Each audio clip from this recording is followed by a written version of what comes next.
How to turn off mentions on your TikTok app. Hi guys, in this video I will show you how to turn off mentions on your TikTok app easy and quick. So first thing, go to your TikTok. Now click on those three lines up there and click on setting and privacy. Now scroll down and you're gonna find privacy. Scroll down, you have mentions, click on it. In here, you can click on no one to turn off mentions on your TikTok app. Easy and quick. And you can also limit who can mention you if you don't want to turn off this option. And you can choose just followers that you follow back.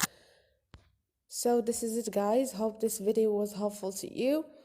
If you like this video or if it was helpful, don't forget to subscribe and like.